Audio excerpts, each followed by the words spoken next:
Hey,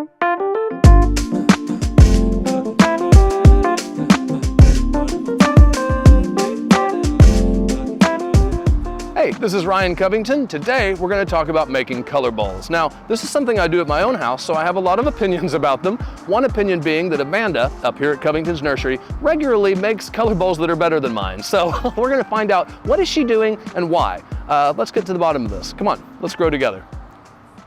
For every color bowl, large or small, spring or fall, Amanda's going to be using 3 different types of plants in her arrangement. She'll be using a thriller, a filler, and a spiller.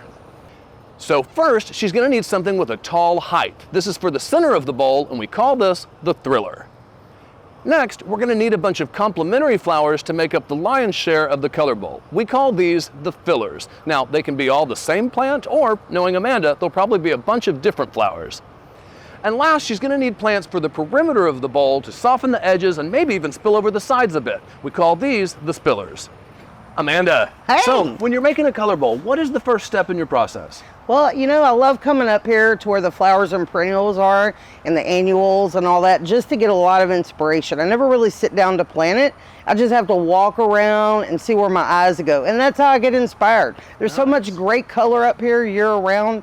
It's just, when you come up here, it's just an awe moment. And the ideas start coming to you. Yeah, it just starts coming to me. I always start with my centerpiece, which we'll get to that in a minute. And then I build off of that.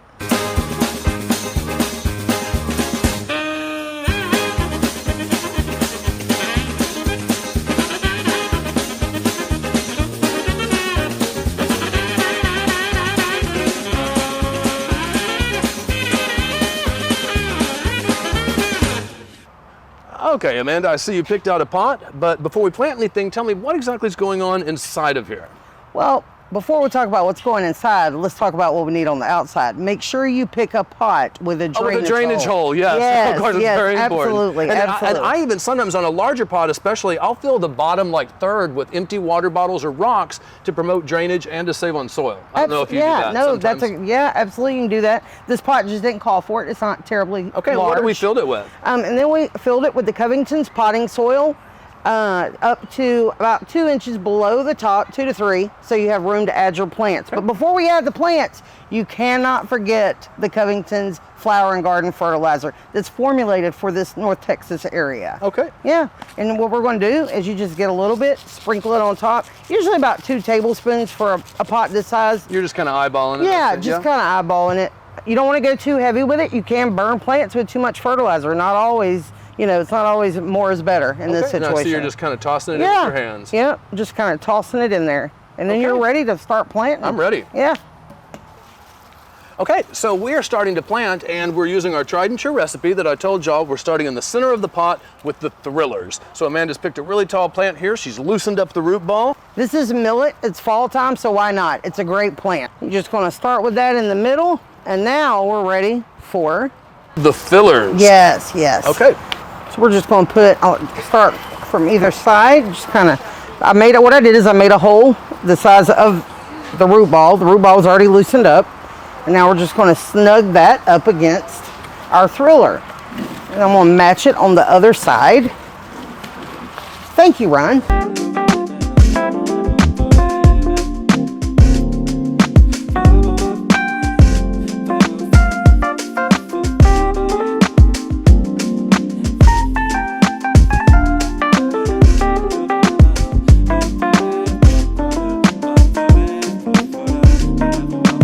Okay, so we have our thriller, and now it's surrounded by fillers. And then you can see she's left some little holes here, because next we're going to do the spillers. Absolutely. So the idea with the spiller is these are plants that are going to kind of spill over the edge of the pot, soften those edges and give it that real, I like to think of it as kind of a European look with them overflowing.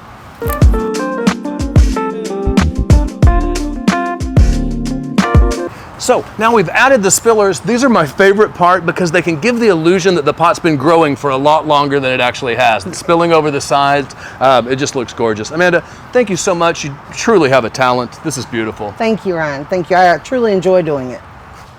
The finishing touch on any color bowl is to add a nice layer of shredded hardwood mulch. It helps to retain moisture and it gives it that nice finished, polished look.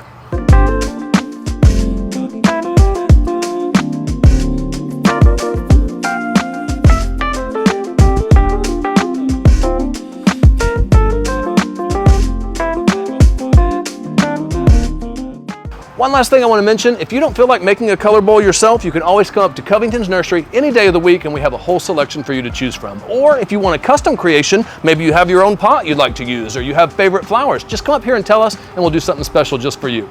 Come up to Covington's and let's grow together.